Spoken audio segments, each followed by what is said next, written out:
People that are going to make it in the future, the people that are making it today, let me share something with you. History is being read, but it's also being written by people with imagination. What does it take to be in charge of your destiny? What do you have going for you? What is it that you have going for you right now that's a real plus for you? What is it that you have going against you? What kind of training do you require?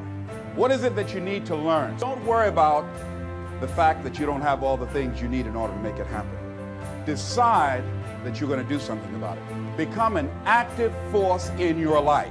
Most people go through life never using the power they have. If you don't use your talents, if you don't use this power, this force that you have within you, you're going to lose it. As you begin to look at life, as you begin to look at the things you want to do, decide that you're going to become the active force in your life. View all of the things that happen to you as an opportunity. Now you become an active force in your life.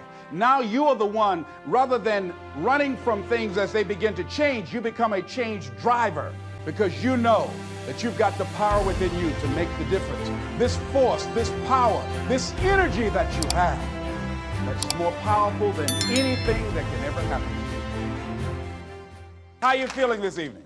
Great. Whenever somebody asks me how I'm doing, I always say better than good and better than most. And that's what I like for you to say. How are you doing? Better than good, better than most. Shake somebody's hand on your right and left and say, you're doing better than good. You're doing better than good. All right.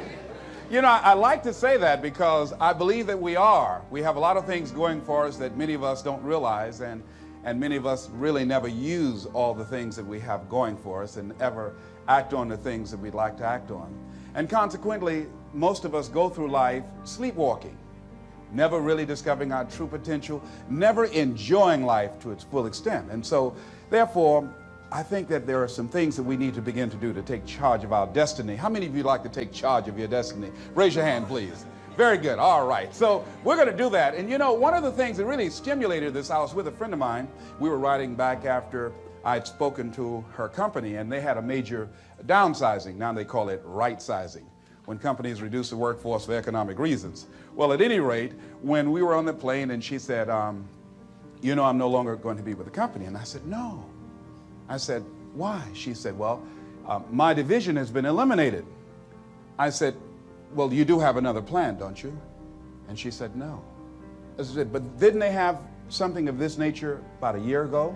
She said, yes. I said, but did you start thinking that maybe perhaps you need to prepare to do that which you really wanted to do? Because this person that I've known for a long time always wanted to be involved in fashion design. So I said, haven't you been doing something on your fashion designing career? She said, no. I said, but what have you been doing? She says, hoping that nothing happened to me. I said, but hoping is not a process. It's not a method. You know, a lot of people go through life like that. Now, that wasn't really what she wanted to do. But I do a training seminar, and one of the things we ask, what would you do if the unthinkable happens to you? What would you do? If you had an accident, or you lost your job, or you were laid off, or you became ill, how would you provide for yourself if the unthinkable happens to you? And it doesn't always happen to the other person. It can happen to me, it can happen to you. But most of us go through life thinking that, well, just maybe it won't happen to me.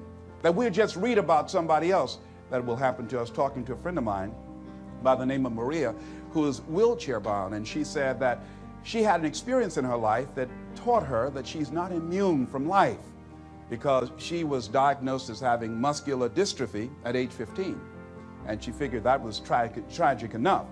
But 2 years ago, because of a malfunctioning wheelchair, she fell out of a van, struck her head, and suffered a closed head injury. Had blood on the brain, and they said that she perhaps might go blind, or she have loss of memory or concentration. And I said, how did you handle that? She said, Les, it was the best thing that could have happened to me. I said, why? She said, because on that day, I woke up and I realized that life is about today.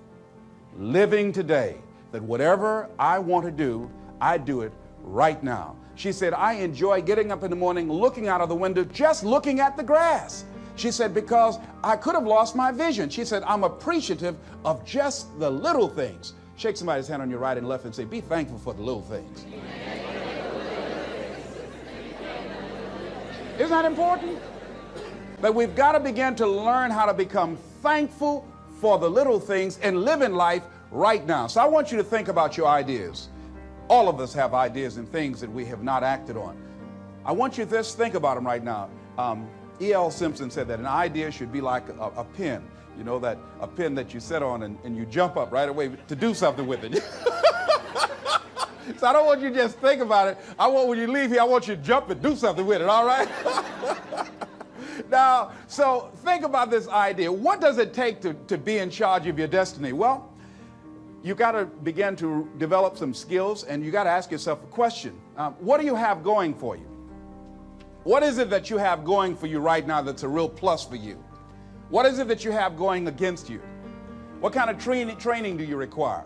What is it that you need to learn? See, you make money only one of three ways in an economy of this nature. You have to have a skill, like I've developed the skill to become a speaker, or have some specialized knowledge, or have a particular product or service that you can provide for the public. John H. Johnson of Ebony Magazine said something very important. He says, there is no defense against an excellence that meets a pressing public need. So any idea that you have, it must fulfill a need for somebody. Once you think about it. Now here's the next step. Don't worry about the fact that you don't have all the things you need in order to make it happen. Decide that you're going to do something about it. Become an active force in your life. See, you've got some talents and abilities right now you have that if you don't challenge yourself to use those talents and abilities, you'll never ever discover the full effect that they can have on achieving all the things that you want to achieve. Most people go through life never using the power they have. You have enormous power to begin to create all the things that you want in your life experience that most people go through life never using.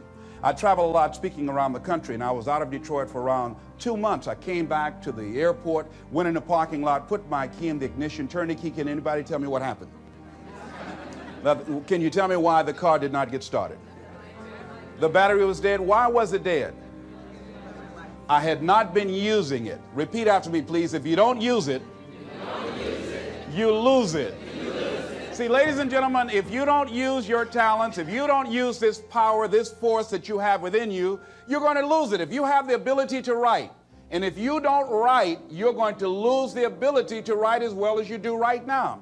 If you have the ability to play an instrument, the world's greatest pianist said that if I miss a week of practice, I know it. And if I miss 2 weeks, the critics know it. And if I miss 3 weeks, my audience knows it. If you have the ability to draw well, and if you don't use that talent eventually, you're going to lose it. If I don't speak often, and at one point in my life, I missed speaking for around 6 months. And when I came up before an audience, I was rusty. I could not get my thoughts together. I could not have the power, the kind of confidence that I needed in order to make it happen. So whatever you want to do, whatever idea that you have, the longer that you're sitting on that idea, you are either creating or you are disintegrating. If you're not using it, your skills are diminishing every day. And there goes a second. There goes another second. And life is happening right now. But Les, what do you mean? Get your butt out of the way. So many people have gone to their graves, never discovered their true potentials because they allowed their butts to stop them. Like, but I don't know what to do. No, that's not really true. I was on a television program the other day. A lady called in and she said, there's something I'd like to ask you. And I said, what is it? She said, well, I have this thing I want to do, but I've been unemployed. I lost my job for 2 years. I haven't been able to find a job. I don't have the money and I don't have the contacts and I really don't know what to do. I said, excuse me. I said, the fact that you don't have the money or the contacts really is not the issue. I said, what's the real issue? She said, what do you mean? I said, what's stopping you from doing what you want to do? She said, well, I don't know. I said, but if you did know, what would your answer be? She said, well, I think maybe I'm afraid. I said, what are you afraid of? Maybe I might fail. See, a lot of people allow fear to stop them from living their dream. Answer your calling. Whatever you're called to do, don't count yourself out. Don't say, I can't do that. Many of us go through life saying no, and you don't even know what you're saying no to. You don't know what you cannot do if you're not willing to challenge yourself. Whatever it is that you don't know how to do right now, you can learn. I did not know how to speak for major corporations. I didn't know how to do that. But I decided to become a student. If you do your research, if you do your homework, if you make the commitment that I'm going to learn, when you look at what do I have going for me and drop your buckets where you are, decide I'm going to work and get myself together. A guy named Jim Rohn said, if you develop your gifts will take you places that you'll never begin to imagine. And I decided to do one thing. All my life, I've been a jack of all trades and master of none. I mean, I did a little of everything. I was a disc jockey. I was a state representative. I used to be an MC. I used to do public relations work. I used to do door-to-door sales. I did a whole lot of things, but I decided that I was going to do one thing, and I would master that. And after mastering the art of speaking, then I would become a trainer. And after doing that, then I said, I must become a businessman. Just find one thing and just decide that you're going to work with it until it gives you the blessing that you want, and don't let up on it. Just keep right on working it and working it and working it, and knowing that whatever you do, you can better your best, that you can get better at it, that whatever you are achieving right now, it's only a tip of the iceberg of what's possible for you. Now, here's something else that you do when you start working on this dream. Give it everything you got. See, put your heart in it. Most people, when they're working on dreams, they don't give it everything they have. I heard a guy say in a book, the title of it was, All You Can Do Is All You Can Do. And all you can do is enough. Well, see, most people don't do all they can do. Most people go through life holding back. Have you ever had the experience of starting your car and you mash down on the accelerator and the car, boom, wait a minute, hold a minute. Start mashing again, and it was not moving. It was very hard. And all of a sudden you realize that you had the emergency brakes on. How many of you ever had that experience? Raise your hand, all right? Then you release the emergency brakes and then the car moves, boom, unencumbered. Most of us go through life with our emergency brakes on. Well, it might not work out. People might talk about me. I don't have enough money. I don't have enough education. I'm too ugly.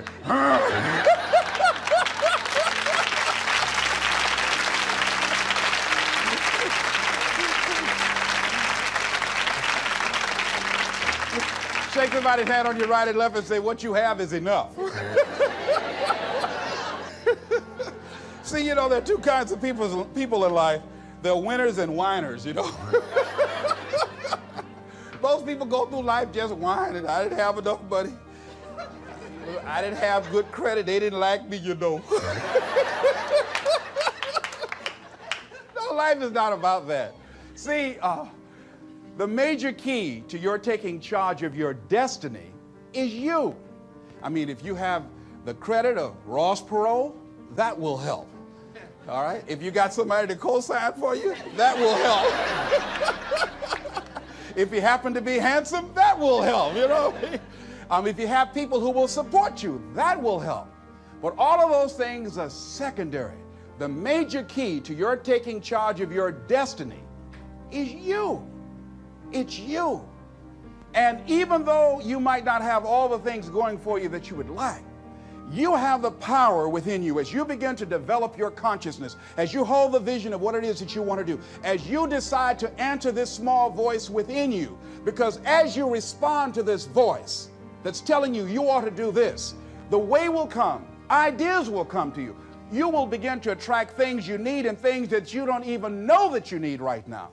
You will develop the skills in the process as you look at yourself, finding out what is it you need to do, what kind of adjustments you need to make, what new strategies that you need to begin to implement to make it happen. But if you don't put yourself out here, if you don't become actively involved in life, if you hold back on yourself and continue to procrastinate, when I saw a speaker who I said, I know if this guy can do this, I know I could do that. That was years after I had made the decision to do it. I was holding back on myself. I kept building up all kinds of reasons and excuses to justify why I wasn't acting on my dream. Most people go through life as volunteer victims. They go through life volunteering to be victims, giving excuses on why they're not pursuing their greatness, giving excuses on why they're not doing the things that they want to do, putting it off again and again and again, wasting valuable time. Life is very valuable, ladies and gentlemen. Time is very valuable, and it's very fragile. You've got to decide to do what you can right now, and don't delay. Living your life like a sense of urgency. Repeat this, please, and tell somebody on your right and left. Live your life now. Be happy now. This is not a dress rehearsal. Do that, please.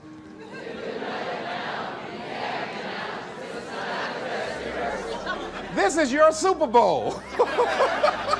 Do you know there are people who put more emphasis and more energy into a sporting event or dancing or entertainment than they do on their dreams? They have more interest in who won a particular game than where they are in relationship to their goals and their ambitions and developing themselves. So you want to begin to get your priorities in order. Ask yourself the question, the people in my life right now, are they contributing to my growth and development? Are they making me a better person? What I'm doing right now, is it nourishing me? Does it empower me? Is it giving me what I need out of my life right now? Is it challenging to me? Is it making me stretch mentally and emotionally and spiritually? Is it getting the best out of me? See, this is the only life you've got. So you don't want to squander it doing something you don't want to do, feeling you can't do any better. You can do better. You should do better. You deserve to do better. You're entitled to that. That is your right to do better. So resolve that within yourself. Make it something in your life that you just won't compromise on. See, it is important to me that I be able to provide for my mother. That is not optional. To be able to provide for my children. There's a standard of living that I'm going to enjoy. It is not optional. It's not something that I would like to see happen. It's not something that it'll be okay. It's something that I value. And as you begin to look at your life, draw the line and say, hey, what is it that I need that can give me a sense of fulfillment? What is it that I need right now that I would enjoy, that will give my life some music and some power? Decide that, because you deserve that. But if you don't decide that and decide to make that happen, it will never happen for you. It will never happen for you. I did a training years ago, and after this particular seminar, I'll never forget a lady who was 85 years old. She stood up and we asked her a question, anybody has anything brave to share? And she said yes. She said, this was a very enriching seminar for me. It really opened my eyes. She said, I'm 85 years old. She said, all my life, she said, I sacrificed my dreams for everybody else, for my family, for my husband, for my children. She said, I've really never done anything for me of value, of the things that I really find important. She said, I say to you young people, you won't be in my situation right now if you decide to live your life now. She said, if I had my life to live over, I would do things differently. She said, but I don't have it to live over. And when I go home, I got news for my husband.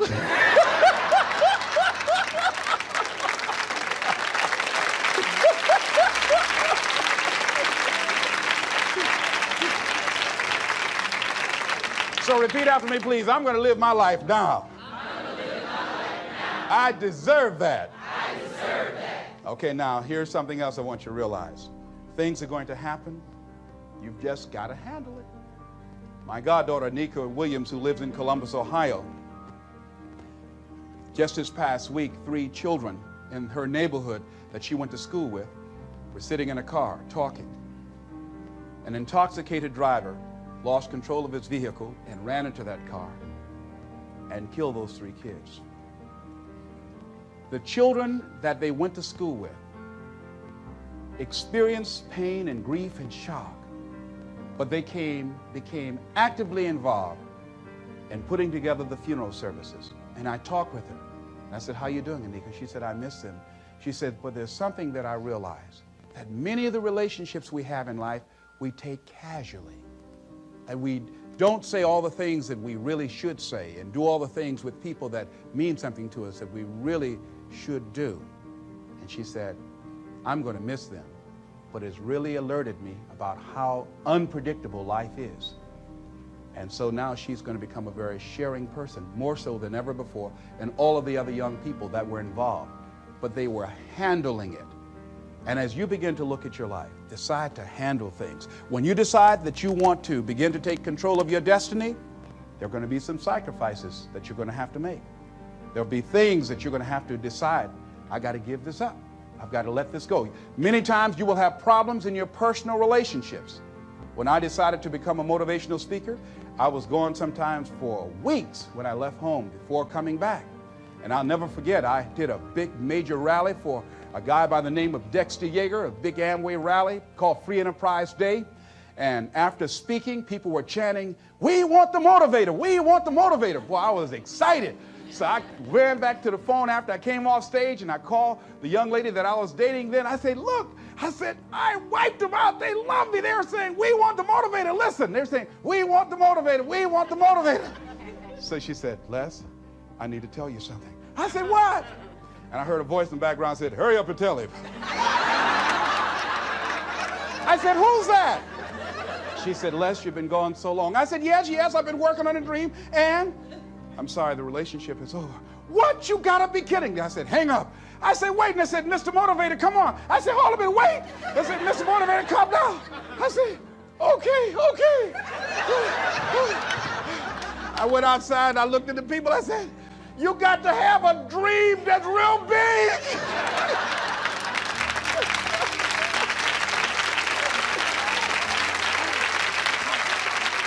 I said, sometimes things will happen to you that will catch you on the blind side and bring you to your knees. I went back to the hotel, but they had to pull me off stage. I was out there saying, "You got to have a larger vision. You got to be hungry." They pulled me off. I said, "And you got to stay motivated." They said, "Come on, motivator." They were turning the lights off. The janitors wanted to go home. I wanted to keep on for me. So they took me to the hotel. I was walking in the room trying to find the Gideon Bible. And Lonely was sitting on the bed saying, "How's your positive attitude? How's your larger vision now?" I'm telling you, when this happens, think it not strange. You are going to cry. People are going to get mad with you. People are going to start working against you. Your mate is going to get upset with you.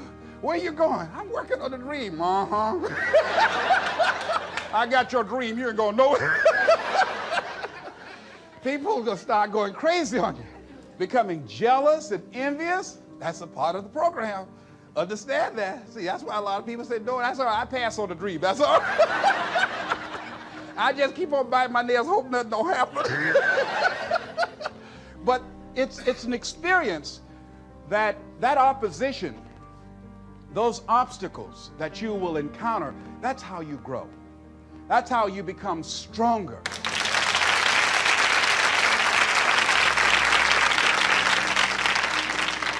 Now, will there be some tight moments? Will there be some times that you want to give up? Yes. Here's something I was reading that Harriet Beecher Stowe said. She said, when you get into a tight spot and everything goes against you until it seems that you cannot hold on for a minute longer, never give up then, for that is just the place and time that the tide will turn. Never give up then, and that is so important. When you're working on doing the things you want to do and fulfilling your dream, and things happen, there are times when your energy feels so depleted that you want to give up, that it looks just totally impossible. And I can tell you from my own personal experience, don't give up then. That's when you've got to fall forward, when life is kicking dirt in your face. Don't give up then. That's when most people turn back. Most people will tuck their tails between their legs and they will run in the opposite direction and say, "That's all right, life, I don't want this." All right? No. If you've decided that this is what you want to do, you've got to become courageous to stand up within yourself, to face it and step forward. And ladies and gentlemen, that is what gives your life meaning. Those things will begin to strengthen you like you can never begin to imagine. And I tell you, one of the most painful experiences I had in my life was also one of the most enriching, because they say that pain opens the space in the heart for joy. And because I did not buy into something, because I caught myself at a critical point and was able to back up and look at it, I was able to become free of the effects of what could have been a tragic situation for me and move on and do something about it. But I learned in the process that I had to learn to surrender and give certain things up. See, in life, everything that happens to you, there's a lesson in it.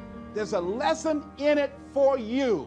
If you look at it, whatever happens to you, just look at and view life that you're a student of the universe and say, what's in here for me to learn? One of the most tragic things that happened to me that could have been a tragedy was when I wanted to buy my mother a home, and I did that. And in my haste, and it was the first major purchase of property that I ever made in my life. And so I was naive. And so when we were sitting there at the closing, the attorney said, have you done a title search? And I said, what's a title search? And she said, well, that's when you check to see whether or not there are any liens against the property before you purchase it so that you don't inherit any financial obligations of the previous owner. So the guy interrupted, said, look here. He said, the only reason that I'm selling you this house, and I'm doing it at a loss, I can actually make more money. But the only reason that I flew here from Philadelphia to sell you the house specifically is because I admire the fact that you're adopted and you want to buy this home for your mother. And he said, there are no liens on the property. I just want to help you. So I looked at my attorney. I said, I believe you. She said, Les, this is business. I'm not questioning his integrity, but I advise you not to sign the contract now. I looked at him. He said, if you're not going to do it, man, I'll just go ahead on and make the money that I was going to make. I said, okay, no. I want to do it. I said, I'll do it. So she said, okay. She said, this is not the last house in the world. I signed the contract. After being in the house for around 2 months, I received a notice that I had to pay a lien of $25,000 or I had to get out of the house. I called the attorney. I said, look here, sir. I said, my name is Les Brown. I'm the new owner of this property. I said, I bought this home for my mother. I said, she's 80 years old. I said, she has a bad heart, a serious condition. I said, and I just cannot give up this home. And I just exhausted all of my resources to buy the house. It's all I have. I said, can we work out some kind of monthly payments? I don't know how much I can get, but if you can work with me, I guarantee I'll give you my word. I want to keep this home. I'll pay you back. He said, we want the money in 6 weeks or you have to get out of the house. It's going to go on the auction block. I said, oh. I said, but I borrowed everywhere I could just to get the $12,000 to put down on it. He said, mister, that's not my problem. You should have had a title search done. So I went back home and I worried for weeks. I lost around 23 pounds. I would go home to catch the mail so my mother wouldn't get it. They put a listing in the newspaper. People were driving around, wanted to come in the house to look at it. So I put a sign out front saying that the newspaper article was an error, saying that the house was up for sale. And finally, when they were coming for the day they were going to auction it on the courthouse steps, I knew the moment the truth had come, I had to tell my mother. So I walked all night that night. Around 2 o'clock in the morning, the children were asleep, my mother was asleep. I said, Lord, I said, why did this have to happen to me? I said, I'm trying to do the right thing. I want to provide for Mom. I'm not out stealing and robbing. I want to provide for my children. I said, why did this have to happen to me? I was personalizing, not feeling like a victim. And so finally, I had to go in there and I had to tell my mama. So I kneeled by the bed. I said, Mama, I got something to tell you. She said, what? I said, we've got to move out the house. She said, why? I said, well, because of the fact that I made a mistake and I signed a contract when I should have had a title search done, and I can't pay the $25,000 outstanding lien against it. She said, good, I don't like this house anyway.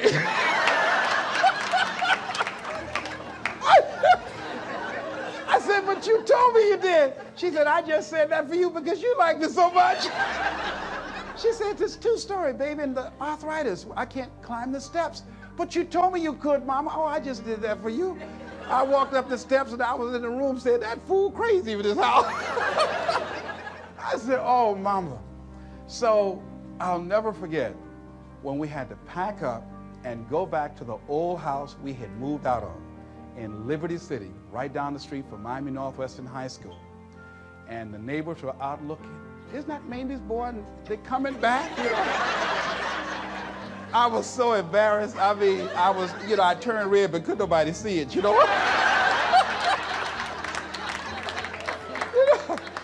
So my sister came over. She didn't make it any better. She went,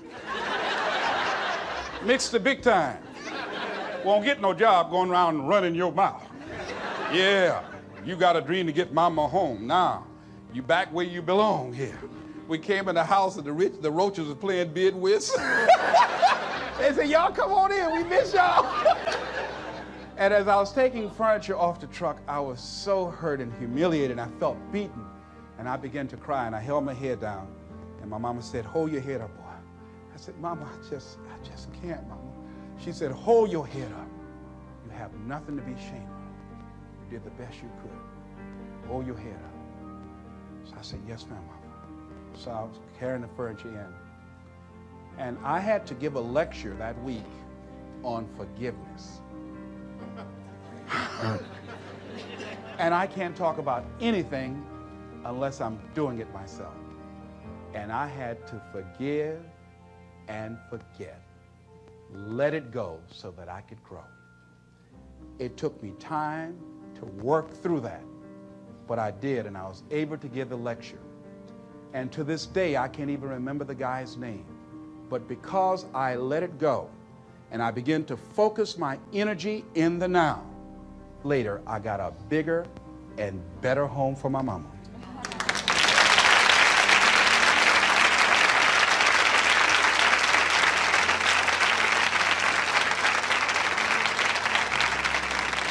Here's what I learned from that. That was not the last home in the world. There were other homes.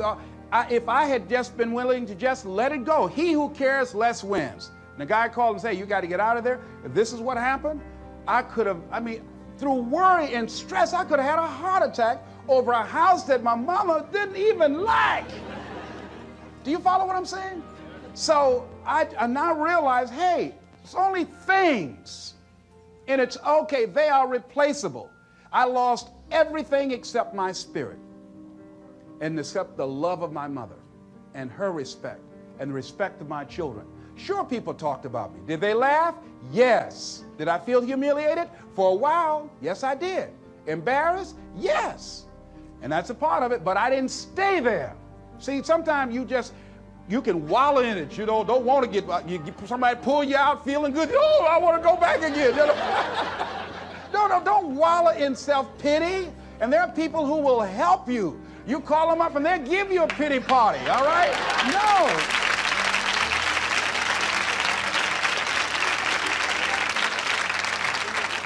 I talked the other night about some explorers that were in Africa. And they saw these two little boys who were playing with some what appeared to be marbles. And they went up to these little guys and said, here, let me give you some candy for that. Little fellas ate the candy and liked that. Said, can we have some more? I said, yes. But would you give me what you were playing with? And they said, yes. And they gave these shiny little rocks, so to speak, to the explorers. And the explorers, taking them back and examining them, discovered they were large-size, uncut diamonds. They had a fortune. The little boys had a fortune in their hands, but they didn't know. They did not know. Repeat after me, please. If we knew better, we would do better. See, there are many of us, we work for people and sometimes put in 60 and 70 hours a week. Why? Because we have the ability, the talents, and the skills to contribute to the long-term growth and development and profitability of the company. Do we do that for ourselves? Oh, no. Why? Well, we say, well, I've got security. There's no such thing. It's an illusion in your mind. We go through life creating these illusions for ourselves. But it doesn't mean that you can't strategically work on something else on the side.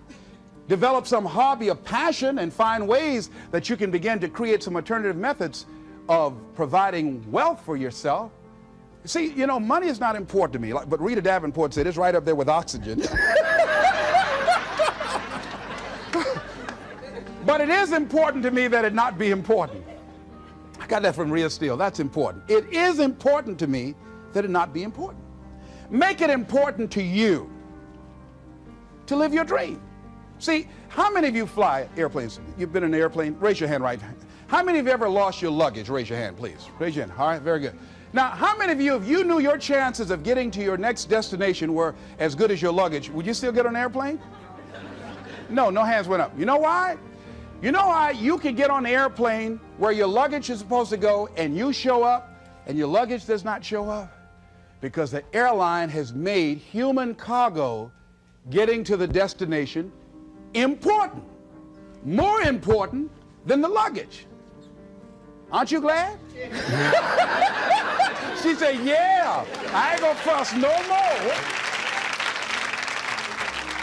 So as you begin to look at life, as you begin to look at the things you want to do, decide that you're going to become the active force in your life. Decide that you're not going to go through life feeling like a victim.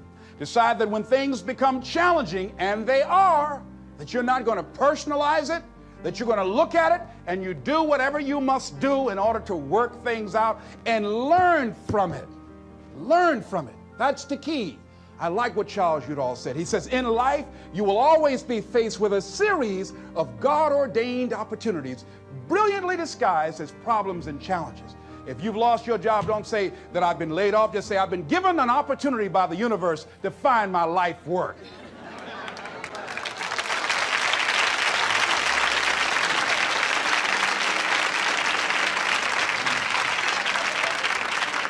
So as you view all of the things that happen to you as an opportunity, now you're taking it from a different perspective.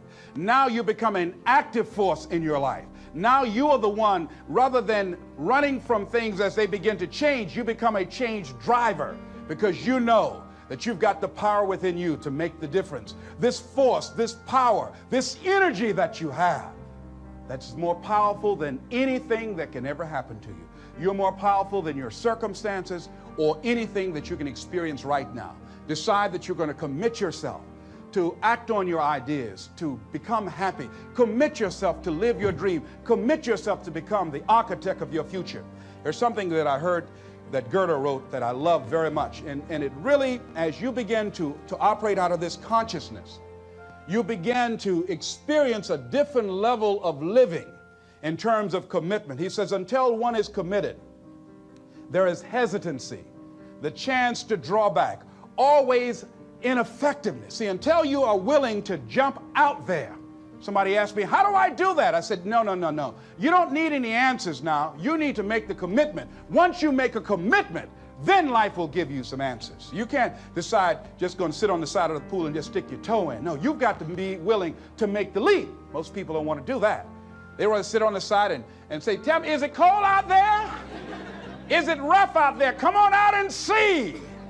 See, no, you want to decide to make that commitment, because then that's when you become involved in the learning process. He said, concerning all acts of initiative and creation, there's one elementary truth, the ignorance of which kills countless ideas and splendid plans, that the moment one commits oneself, then providence moves too. All sorts of things occur to help one that would never have otherwise occurred. He said, whatever you can do or dream you can do, begin it. Boldness has genius, power, magic in it. Begin it now. I read a book by Dr. Johnny Coleman that says, it works if you work it. And as you begin to look at your life, decide that you're going to start working on that dream. You're going to work and nurture that idea. Now, there will be people that will criticize you. There will be people that won't see it for you. But I say to you, don't let them turn you around. Shake somebody's hand on your right and left and say, don't let nobody turn you around. Yeah. That's key, because people will try and turn you around. Hello? People will try and turn you around. But when I heard Bob Mays out of Chicago sing that song, don't let nobody turn you around, that's real. Because that's why most people don't act on their dreams and ideas. That's why most people, when I'm talking with kids that are in institutions, and I said, what happened? Why did you give up working hard and making good grades? Well, they started teasing me. And they allowed that peer pressure to cause them to scale down their dreams and their ambitions. They started following the crowd. That's why many people don't do the things they want to do. A friend of mine, he wanted to become an actor all his life. He let someone convince him, you can't become an actor. You go out to Hollywood, they'll swallow you up. It's too competitive. Thousands of unemployed people out there. But then another friend of mine, Sheila Hall, and she decided at age 42, I'm going to live my dream. Her son graduated from high school. She decided to make the plunge, to go to Hollywood. Quiet person, never had any experience in the area, and because she decided to make the commitment, she is now working on a one-woman show, and she's been getting support from everywhere because she was willing to make the commitment. This other guy is far more talented and skillful, but he wasn't willing to make the commitment, so he goes to work every day to a job that's making him sick, because he doesn't have the guts or the boldness to stand up in life and say, I'm going to live my dream. I'm going to commit myself to live out what's in me. I heard Dr. Johnny Youngblood say, I must live what's in me. I said, why do you do this? He said, I got to do it. I got to do it. And I'm saying, find something in your life that you say, hey, it might not work out, but I got to do this. Why? Hey, it's the one thing I love. It's my piece. It's my thing. You don't understand it? It's all right. It's all right.